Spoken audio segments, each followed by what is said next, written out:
अस्सलामु अलैकुम व रहमतुल्लाहि व बरकातुहू।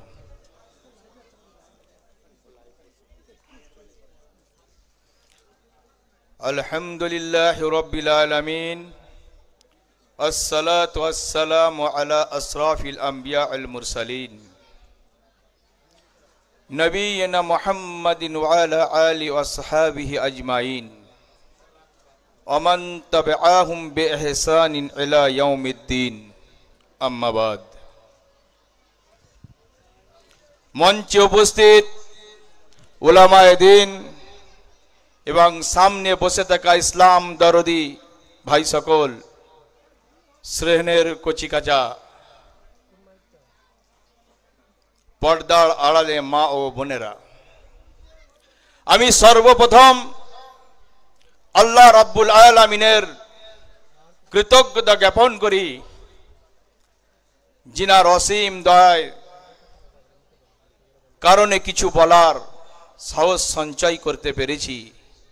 एजন্য आमी संक्षिप्त करे शुक्रिया करे बोली अल्हम्दुलिल्लाह। अगणित दरूद ओ सालाम बर्षित होक मानवतार मुक्तिर दूत श्रेष्ठ मानव रसूल আকরাম सल्लल्लाहु अलैहि वसल्लमेर ऊपर अल्लाहुम्मा सल्लि अला अल्लाहुम्मा बारिक अला। आमी आजके এই মুহূর্তে যে বিষয়ের উপর অতি সংক্ষেপে আলোকপাত করতে চাই সেটি হচ্ছে মুক্তিপ্রাপ্ত নীতিমালা, মুক্তিপ্রাপ্ত দলের নীতিমালা। সম্মানিত উপস্থিতি,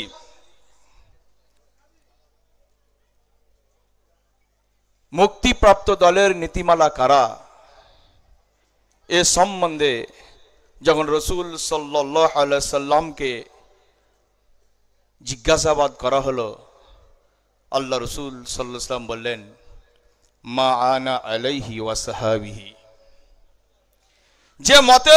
যে মত ও পথের ওপর আমি এবং আমার সঙ্গী সাথী আছি, এটাই হচ্ছে মুক্তিপ্রাপ্ত, এটাই হচ্ছে মুক্তির পথ। সুনানে তিরমিজি হাদিস নম্বর 2641। অন্যত্র রাসূল সাল্লাল্লাহু আলাইহি সাল্লাম বলেন, এই মর্মে আল্লাহ রাসূল সাল্লাল্লাহু আলাইহি সাল্লাম বলেন, লা তাজালু তাইফাতুন মিন উম্মতি জাহিরিনা আলাল হক লা ইয়াদুরহুম মান খাজালাহুম হাত্তা ইয়াতি আমরুল্লাহি ওয়া হুম কাজালি। আল্লাহ রসুল সাল্লাল্লাহু আলাইহি ওয়াসাল্লাম এই দলটির আয়ুর সম্পর্কে বলেন, আমার উম্মতের মধ্যে একটি দল সর্বদাই হকের ওপর অটল থেকে বিজয়ী থাকবে এবং তাদের কোনো ক্ষতি করতে পারবে না। যারা তাদের বিরোধিতা করবে, এ বিরোধিতা কিয়ামত পর্যন্ত থাকবে, কিন্তু তারা একই স্থানে থাকবে। এর কথা আল্লাহ রসুল সাল্লাল্লাহু আলাইহি ওয়াসাল্লাম বলছেন, সহিহ মুসলিম হাদিস নম্বর 1920। এই সৌভাগ্য দলটির কিছু নীতিমালার কথা আমি আপনাদের সামনে উপস্থাপন করব ইনশাআল্লাহ। 1 নম্বর নীতিমালা হলো, প্রত্যেকটি বিধিবিধান, শরীয়তের প্রত্যেকটি বিধিবিধান নির্গত হওয়ার স্থান হচ্ছে দুইটি। একটি হচ্ছে কোরআন, আরেকটি হচ্ছে সুন্নাত রাসূল সাল্লাল্লাহু আলাইহি সাল্লাম, এরই যৌথ নাম হচ্ছে ওহী। এই মর্মে মহান আল্লাহ রাব্বুল আলামিন বলেন, ইত্তাবিউ মা উনজিলা ইলাইকুম মির রাব্বিকুম ওয়ালা তাত্তাবিউ মিন দুনিহি আউলিয়া কলিলান মা তাযাক্কারুন। তোমাদের নিকট তোমাদের প্রতিপালকের পক্ষ হতে যা কিছু ওহী অবতীর্ণ করা হয়েছে, অর্থাৎ ওহী, তোমরা তার অনুসরণ করো।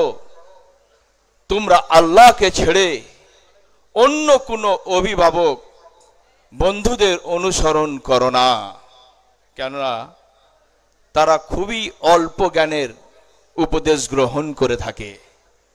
এটা আমরা সকলেই জানি। আল্লাহ রসুল সাল্লাল্লাহু সাল্লামের উপর কোরআন বা ওহী অবতীর্ণ হয়েছে, এটা অন্য কোনো ব্যক্তি নয়। যে ব্যক্তি রসুল সাল্লাল্লাহু সাল্লামের উপর ওহী নাজিল হওয়ার এর মতলব মানে এখানে বোঝা যায় যে আল্লাহ যে অনুসরণ করার কথা বলছেন, তবে ওহীকে যখনই আমি অনুসরণ করব, ওহী গ্রহণ করব, মানব, তখন রসুল সাল্লাল্লাহু আলাইহি সাল্লামকে মানা হলো। আর রসুলকে যখন আমরা পেয়ে গেলাম, তার মানে আমরা আল্লাহকেও পেয়ে গেলাম। আর আল্লাহকে পাওয়ার পর আর কোন অভিভাবককে অনুসরণ করো না। সূরা আরাফ আয়াত নম্বর 3। অন্যত্র নবী সাল্লাল্লাহু আলাইহি সাল্লাম বলেন, তারাকতু ফীকুম সাইয়্যাইন লান তাজাল্লু বা'দাহুমা কিতাবাল্লাহি ওয়া সুন্নতি। আমি তোমাদের মাঝে দুটো জিনিস ছেড়ে গেলাম। এখন তো বহু হয়ে গেছে, অনেক। আল্লাহ রসুল বলছেন, যে রসুলকে আমরা এত মানি, প্রত্যেকটির লোকের আন্দোলন, প্রত্যেকটি দলের আন্দোলন হচ্ছে কি রসুল। আজকে সেই রসুল সাল্লাল্লাহু আলাইহি সাল্লাম বলছেন, আমি তোমাদের মাঝে দুইটি জিনিস ছেড়ে গেলাম, যতদিন পর্যন্ত ওই দুটোকে কঠোরভাবে ধারণ করবে, কঠোরভাবে ধারণ করবে বা আমল করবে, তোমরা কোনোদিনই পদভ্রষ্ট হবে না, আর তোমাদেরকে কেউ পদভ্রষ্ট করাতেও পারবে না। একটি হচ্ছে আল্লাহর কিতাব, আর একটি হচ্ছে রসুল বলছেন আমার সুন্নাত। সহিহুল জামে হাদিস নাম্বার 2937 নম্বর হাদিস। দ্বিতীয় নীতিমালা হলো কোরআন ও হাদিসকে সাহাবা ইকরাম রাদিয়াল্লাহু আজমাইনের পদ্ধতিতে বোঝা মানুষের জন্য তো তারা হিদায়াত প্রাপ্ত হয়ে যাবে। আর যদি এদিক ওদিক যদি আমরা ভটকে যাই, তাহলে আমরা বিচ্ছিন্নবাদী হয়ে যাবে। সূরা বাকারার আয়াত নম্বর 137 নম্বর আয়াতে বললেন। অন্যত্র আল্লাহ রাব্বুল আলামিন আরো বলেন, ওয়ামাই ইউশাকিকুর রাসূলা মিন বা'দি মা তাবায়্যানা লাহুল হুদা ওয়া ইয়াত্তাবি গায়রা সাবিলিল মুমিনিনা নুআল্লাহি মা তাআল্লা ওয়া নুসলিহি জাহান্নাম ওয়াশিয়াত মাসীরা। সুপথ প্রকাশিত হওয়ার পর যারা রাসূল সাল্লাল্লাহু আলাইহি সাল্লামের বিরুদ্ধাচরণ করে, সুপথ প্রকাশিত হওয়ার পর যারা রসুলের বিরুদ্ধাচরণ করে এবং বিশ্বাসীগণের অর্থাৎ সাহাবা ইকরামদের বিরুদ্ধে উল্টো পথে যারা অনুসারী হয়, আল্লাহ এখানে বলছেন, রসুল সাল্লাল্লাহু আলাইহি ওয়াসাল্লাম বলছেন, আল্লাহ যে রসুল সাল্লাল্লাহু আলাইহি ওয়াসাল্লামের যে পদ্ধতি আমাদেরকে আল্লাহ সুবহানাহু ওয়া তাআলা দিয়েছেন, আমরা সেটা জানার পর, আল্লাহর কথা জানার পর আর রসুল সাল্লাল্লাহু আলাইহি সাল্লামের জানার পর আমরা কিন্তু সমাজের ভয়ে, গোত্রের ভয়ে আমরা মানতে পারি না। আমরা শুনি কোরআন কে পড়া জানে না, প্রত্যেকটি মুসলমান বলে আমরা কোরআন জানি সবাই। এটা জানার পরও আমরা সমাজের ভয়ে, দলের ভয়ে আমরা গ্রহণ করতে পারি না, আমরা তার বিপরীত পথে অনুগামী হই। তো আমরা অনুগামী, আল্লাহ বলছেন যে রসুলের আমার কথার পর, শোনার পর, প্রকাশ হবার পর যখন আমরা উল্টো পথে যখনই হাঁটি, আল্লাহ সুবহানাহু ওয়া তাআলা বলছেন যে পথই থাকবে আমি তাকে সেই পথেই চালিয়ে দেব, তাকে জাহান্নামে নিক্ষেপ করব, ওটা নিকৃষ্টতর প্রত্যাবর্তন স্থল হবে, খুব নীচ। সূরা নিসা 115 নম্বর আয়াত। তাহলে এই দুই আয়াত দ্বারা আমাদের কাছে স্পষ্ট, এই দুটি আয়াত দ্বারা আমাদের কাছে স্পষ্ট, যে কোনো ব্যক্তি নিজের মত অনুযায়ী কোরআন হাদিসকে ব্যাখ্যা বিশ্লেষণ করতে পারে না এবং নিজ মত অনুযায়ী শরীয়তকে মানতে পারবে না। তাকে একমাত্র সাহাবা ইকরাম রাদিয়াল্লাহু আজমাইনের পদ্ধতিতে শরীয়তকে মানতে হবে, এছাড়া বিকল্প কোনো পথ নাই। এজন্য আব্দুল্লাহ বিন মাসুদ রাদিয়াল্লাহু তাআলা আনহু বলেন, মান কানা মিনকুম মুত্তাসিয়ান ফালইয়াত্তাইস বিআসহাবি রাসূলিল্লাহি সাল্লাল্লাহু আলাইহি ওয়াসাল্লাম ফাইন্নাহুম কানু আবাররা হাযিহিল উম্মাহ কুলুবান ওয়া আমাকাহা ইলমান ওয়া আকাল্লাহা তাকাল্লুফান ওয়া আকওয়ামাহা হাদিয়ান ওয়া হাসানা হালান কওমান ইখতারাহুমুল্লাহু লিশুহবাতি নবিয়্যিহি ওয়া লিকামাতিহি দীনিহি। তোমাদের মধ্যে যদি কোনো ব্যক্তির যদি অনুসরণ করতে চাও, কেউ যদি অনুসরণ করতে চায়, সে যেন মুহাম্মদ সাল্লাল্লাহু আলাইহি সাল্লামের সঙ্গী সাথীদের যেন অনুসরণ করে। কেননা এই উম্মতের সবচাইতে স্বচ্ছ হৃদয়ের মালিক ছিলেন এবং স্বচ্ছ হৃদয়ের মালিক ছিলেন। তাদের জ্ঞান ছিল সব থেকে বেশি গভীর। তারা সবচাইতে কম অপ্রয়োজনীয় কথা বলেছেন এবং তারা সবচাইতে বেশি ছিলেন হিদায়াত প্রাপ্ত। তাদের অবস্থা ছিল সবচাইতে ভালো। তাদেরকে মহান আল্লাহ রাব্বুল আলামিন নবী সাল্লাল্লাহু আলাইহি সাল্লামের সঙ্গী সাথী হিসাবে এবং দ্বীনকে প্রতিষ্ঠিত করার জন্য নির্বাচন করেছিলেন। জামে বাইনিল ইলমি ওয়া ফাজলিহি ইবনে আব্দুল বার, পৃষ্ঠা নম্বর 926। তৃতীয় নীতিমালা হলো কিতাব ও সুন্নাত প্রমাণের সামনে আত্মসমর্পণ করা অপরিহার্য। যখন আল্লাহর কথা, রাসূল সাল্লাল্লাহু আলাইহি সাল্লামের কথা যখন এসে যাবে, যদি মুমিন হয়, যদি ঈমান যদি আমাদের থাকে, তাহলে মানুষ সারেন্ডার হয়ে যাবে, আত্মসমর্পণ করে দেবে। কেননা এতদিন আমি যা শুনেছি, আজকে আমার কানে আল্লাহর কথা এসে গেছে, রাসূল সাল্লাল্লাহু আলাইহি সাল্লামের কথা আমার কাছে এসে পৌঁছেছে। যেহেতু আমি কানে শুনছি আর চোখে দেখছি, দেখার পর সেই সমাজকে আমরা দলকে জিতাবার জন্য আমরা কিন্তু কি করি, তার বিরুদ্ধে দলগত মত, মাসলাকি মত, দলগত মত আমরা সেখানে না মেনে যে যার দলের কথা, যে যার সমাজের কথা, যে যার জামাতের কথাকে সামনে রেখে মাসলাকি মত দিয়ে দলগত মতকে উপস্থাপন করা, তাকে ধারণ করা নিষিদ্ধ, হারাম। এই মর্মে আল্লাহ রাব্বুল আলামিন বলেন, ফালা রাব্বিকা লা ইউমিনুনা হাত্তা ইউহাক্কিমুকা ফীমা সাজারা বাইনাহুম সুম্মা লা ইয়াজিদু ফি আনফুসিহিম হারাজাম মিম্মা কাযাইতা ওয়া ইউসাল্লিমু তাসলিমা। মহান আল্লাহ রাব্বুল আলামিন বলছেন, হে নবী, আমি শপথ করে বলছি, তোমার কথা এরা শুনবে, শোনার পর হৃদয়ের মধ্যে তারা নেবে না। হয়তো কথা তোমার দেখবে বা শুনবে, চোখে দেখবে তোমার সব, আমার কোরআন দেখবে, দেখার পর অন্তরে মেনে নেবে না। এরা কোনোদিন মুমিন হতে পারে না। সূরা নিসা 65 নম্বর আয়াত। অন্যত্র আরো বলেন মহান আল্লাহ রাব্বুল আলামিন, ফালইহজারিল্লাযিনা ইউখালিফুনা আন আমরিহি আন তুসিবাহুম ফিতনাতুন আও ইউসিবাহুম আযাবুন আলীম। যারা তার রাসূলের বিরুদ্ধে আচরণ করে তাদেরকে ভয় করা উচিত। যারা রাসূলের বিরুদ্ধাচরণ করে, দেখেন না আমরা সমাজে কত রাসূলের বিরুদ্ধাচরণ করার পর, দেখার পর, বুঝার পর আমরা কোনোদিন অন্তরে ধাক্কা লাগে কি?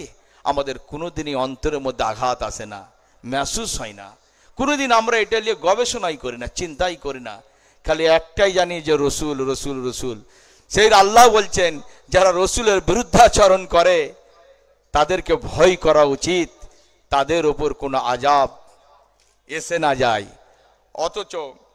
অথবা তাদের জন্য কোনো যন্ত্রণাদায়ক আযাব অবতীর্ণ না হয়।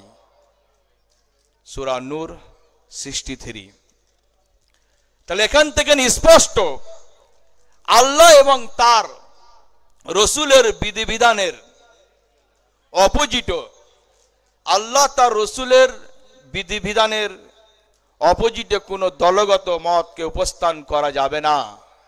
এতটাই নয়, যদি সাহাবীর মত রসুল সাল্লাল্লাহু আলাইহি সাল্লামের যদি বিরুদ্ধে যদি হয়, সেটিকেও ত্যাগ করা অপরিহার্য।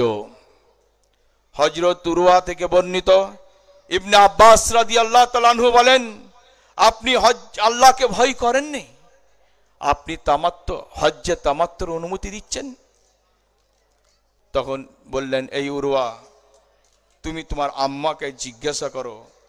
তখন উরওয়া বললেন, আবু বকর এবং উমর রাদিয়াল্লাহু তাআলা আনহুমা হজ্জে তামাত্তু করতে বারণ করতেন।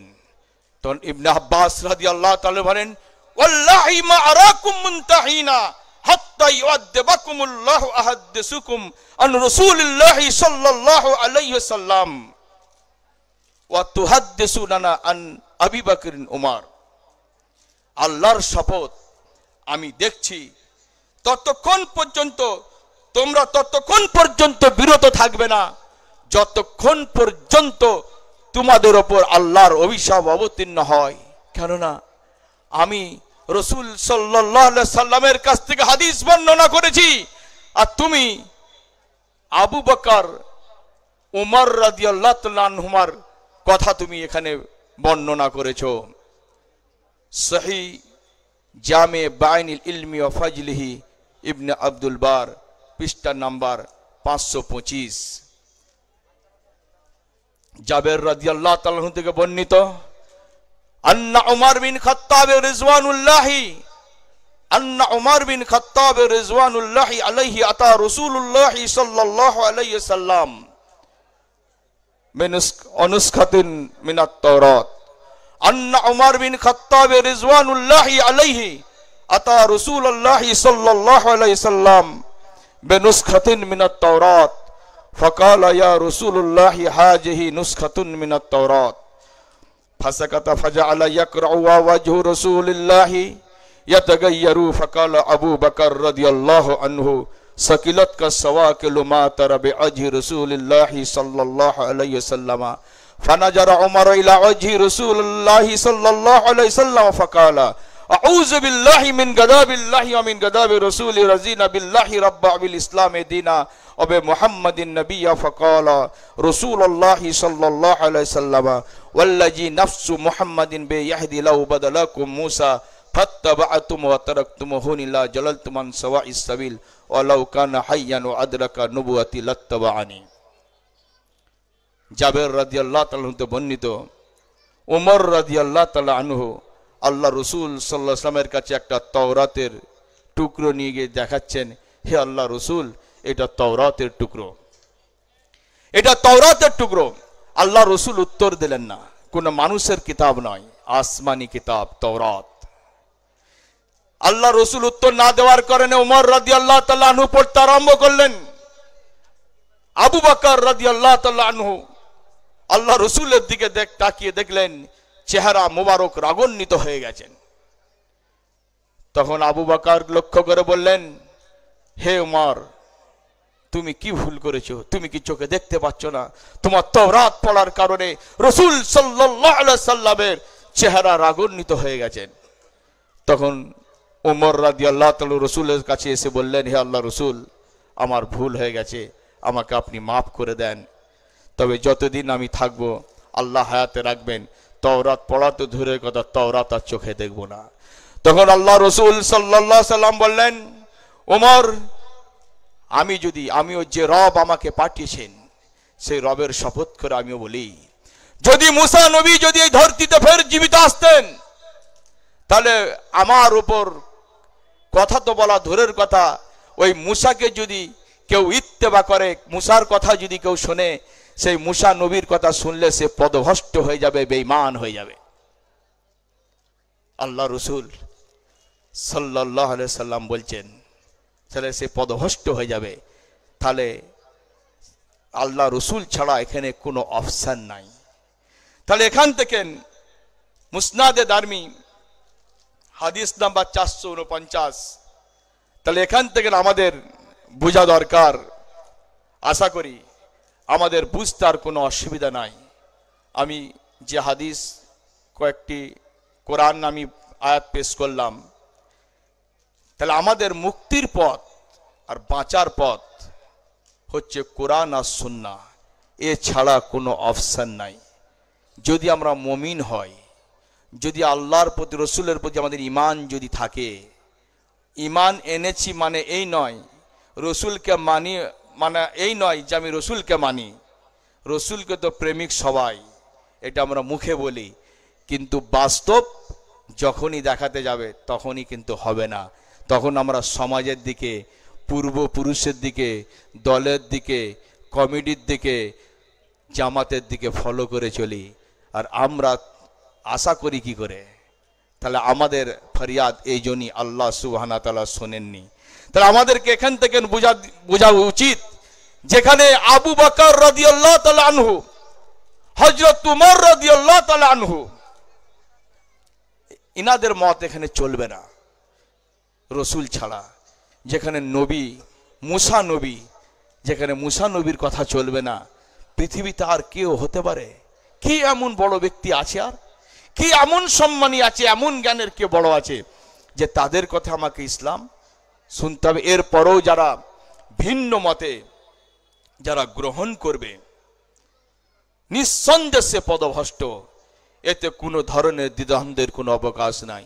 যারা মুমিন হবে সেই মুমিনদের উক্তির সম্বন্ধে আল্লাহ একটি কথা আয়াত বললেন, ইন্নামা কানা কাউলান মুমিনিনা ইযা দুউ ইলাল্লাহি ওয়া রাসূলিহি লিয়াহকুমা বাইনাহুম আন ইয়াকুলু শামি'না ওয়া তা'আনা ওয়া উলাইকা হুমুল মুফলিহুন ওয়া মান ইউতি'িল্লাহ ওয়া রাসূলাহু ওয়া ইয়াখশাল্লাহা ওয়া ইয়াত্তাকিহি ফাউলাইকা হুমুল ফাইজুন। সূরা নূর 51-52 মধ্যে আল্লাহ সুবহানাহু ওয়া তাআলা বললেন, যারা মুমিন হবে তাদের উক্তি হবে এই, যখন কোনো তাদের মধ্যে ফয়সালা হবে, যখন আহ্বান করা হবে আল্লাহর দিকে, রসুলের দিকে, তখন তারা বলবে আমরা শ্রবণ করে নিলাম, আমরা মান্য করে নিলাম, মানে মেনে নিলাম। যারা আল্লাহর ইত্তেবা করবে, রসুলের ইত্তেবা করে আর আল্লাহকে ভয় করে, আল্লাহকে ভয় করা মানে এই নয় যে আমরা বলি ভয় দেখে আল্লাহকে জড়সড় হয়ে যাওয়া, না, আমরা ঠিক এইরকম বলি আল্লাহর নাম যেন জড়সড় হয়ে যাওয়া। আল্লাহকে ভয় মানে এটা নয় যে তার যে অবাধ্য, যে নিষিদ্ধ কাজ, যেগুলো আল্লাহ মানা করেছেন সে তা থেকে দূরে থাকা। আমি অন্যায় যখন করব সেটা দেখতে হবে, আমাকে ভাবতে হবে, আমার অন্তর যখন কাঁদবে ভয়ে যে আমাকে আল্লাহ সুবহানাহু ওয়া তাআলা দেখছেন, কেউ দেখুক আর না দেখুক আল্লাহ দেখছেন, এইটা হচ্ছে ভয়। এই ভয় যার থাকবে তারাই সফল কাম হবে। আল্লাহ বলেন এটা হচ্ছে মুমিনদের উক্তি। তাহলে এই জন্যে ইমামগণ বলেছেন, যদি আমাদের মধ্যে যদি কোনো মত, আমাদের যদি কোনো মত কোরআন আর হাদিসের যদি বিরুদ্ধ হয়, সেই ইমামগণ বলেছেন আমাদের মতকে নিক্ষেপ করে দিবে, দিয়ে কোরআন হাদিসের বিধানকে, কোরআনের হাদিসের বিধানকে নির্ধায় গ্রহণ করে নেবেন। এই মর্মে ইমাম আবু হানিফা রাহিমাহুল্লাহ বলেন, লা ইয়াহিল্লু লিআহাদিন আন ইয়াখুযা বিকাউলিনা মা লাম ইয়ালাম মিন আইনা আখাজনাহু। কোন ব্যক্তির জন্য গ্রহণযোগ্য নয় ততক্ষণ, কোন ব্যক্তির জন্য আমার কথা গ্রহণযোগ্য ততক্ষণ নয় যতক্ষণ না সে জেনে নেয় এটা কোরআন হাদিস থেকে আছে হ্যাঁ কিনা, আমি নিয়েছি হ্যাঁ কিনা। তাহলে এখানে আমাদের সমাজ এখন বলে যে এতদিন এখানে চেকিং হয়নি, এত ভেরিফিকেশন হয়নি, পূর্বপুরুষ যেভাবে করেছে সেইভাবে ইসলাম। এ কোথা থেকে নতুন দল এলো? এই নতুন দল করার কথা আমাদেরকে দেখার কথা আমার এখানে লাইব্রেরির কোনো উস্তাদ বলেননি, এখানে কোনো কেউ বলেননি। আমাকে বলেছেন ইমাম আবু হানিফা রাহমাতুল্লাহ বলে। এখন তো আল্লাহর কথা রসুলের কথা তো আউট হয়ে গেছে, এখানে বললে মানুষ বিশ্বাস করবে না। যে ইমাম আবু হানিফার আমরা অনুসারী, আমরা দাবি করি, সেই আবু হানিফা নিজে বলছেন আমার কথা ততক্ষণ পর্যন্ত বৈধ হবে যতক্ষণ আমি কোরআন হাদিস থেকে এটা নিয়েছি কিনা, এইটা তাহলে আমাদেরকে বোঝা দরকার। তাহলে এই অনুমতি ইমাম আবু হানিফাই বললেন। আরো অন্য জায়গায় বললেন হারামুন আলা মান লাম ইয়ারিফ দলিল আন ইফতিয়া বিকালামে ফাইন্নানা বাশার নাকুলুল কাউল আল ইয়াউমা আনারজু আনহু গাদান। যে ব্যক্তি আমার দলিল জানে না, যে ব্যক্তি আমার দলিল জানে না, আমার কথার দ্বারা ফতোয়া দেওয়া অবৈধ, হারাম। কেননা আমি মানুষ, আজকে এক কথা বলি, আগামীকাল ফের ফিরত আসি। তারিখ বাগদাদ লিল খাতিব বাগদাদি, পৃষ্ঠা নাম্বার, খণ্ড নাম্বার 15, পৃষ্ঠা নাম্বার 544 এর মধ্যে বললেন, আর অন্যত্র বললেন এজা কুলতু কাউলান ইউখালিফু কিতাবাল্লাহি তাআলা ওয়া খাবরা রাসূলুল্লাহি সাল্লাল্লাহু আলাইহি ওয়াসাল্লাম ফাতরুকু কাউলি। যখন আমি এমন কোনো কথা বলি, সেই কথা যদি আল্লাহর বিরুদ্ধে, রাসূল সাল্লাল্লাহু আলাইহি ওয়াসাল্লামের বাণীর বিরুদ্ধে যদি হয়, তাহলে আমার কথাকে ফেলে দেবে। তাহলে এখানে আবু হানিফার রাহমাতুল্লাহ বলেন যে আল ইন্তিকা লি ইবনে আব্দুল বার, পৃষ্ঠা নাম্বার 143। এজা আরো অন্যত্র বলেন এজা সাহিল হাদিস ফাহুয়াল মাজহাবি। যখন কোন হাদিস সহি হবে সেটা হবে আমার মাযহাব, সেটাই আমার পথ। তাহলে আমাদেরকে এতদিন ধরে এত অপমান হতে হয়েছে, এত কথা শুনতে হয়েছে যে কোথা থেকে সহি হাদিস এলো, হাদিস তো হাদিসই হয়। এই একটা যে বাজারে আমাদের অলিতে গলিতে কথা, যত এখানে আলেম উলামারা আছেন সব কিন্তু এই কথাই তারাও বলছেন, অন্যান্য পাবলিকদেরকে বলছেন যে সহি হাদিস কোথা থেকে এলো। যেন হচ্ছে লাইব্রেরির ওই ঘোষ থেকে, মানে কন্যার থেকে সহি হাদিস বেরোয়। এটা হচ্ছে মানুষের এখানকার ইমান। কিন্তু ওখান থেকে সহি হাদিসের কথা আসেনি। যিনি ইমাম আবু হানিফা রাহমাতুল্লাহ, যাকে বড় ইমাম বলা হয়, যাকে এত মানা হয়, যার অনুসারী ভারতবর্ষ নয় পৃথিবীতে এত, সেই ইমাম বলছেন তাহলে হাদিস সহি আর জাল জয়ীফ এখানে আছেন। এই জন্য উনি এই কথা বললেন এজা সাহিল হাদিস ফাহুয়াল মাজহাবি। তাহলে যখন সহি হাদিস কথা বলা হয়, মানুষ কত টন্ট, কত টিটকিরি, কত মানুষকে ছোট বড় কথা বলা হয়, কত তাচ্ছিল্য করা হয়। তাহলে এখানে তাচ্ছিল্য আজকে কাকে করেছেন এই গ্রাম, আজকে সেখানে বুঝতে পেরে যাবেন যে ইমাম আবু হানিফাকে উঠতে বসতে তার বিরোধিতার কথাই হয়। এখন তো আল্লাহ রসুল তো এখানে তো আউট হয়ে গেছেন, এখন যদি একটু টিকে আছেন ইমাম আবু হানিফার। সেই ইমাম আবু হানিফা বললেন যে হাদিস তাহলে জালো আছে, জয়ীব আছেন, তাহলে সহি কথা ইমাম আবু হানিফা রাহমাতুল্লাহ বলেছেন। এই জন্য আমরাও কথা বলি। পরিশেষে আল্লাহর কাছে প্রার্থনা করি, হে রব্বুল আলামিন, তুমি আমাদেরকে সকলকে কোরআন ও সুন্নাহর উপর অটল থেকে তার বিধিবিধান আমাদের জীবনে বাস্তবায়ন করার সম্মতি দান করুন। আমিন। আসসালামু আলাইকুম ওয়া রাহমাতুল্লাহি ওয়া বারাকাতুহু।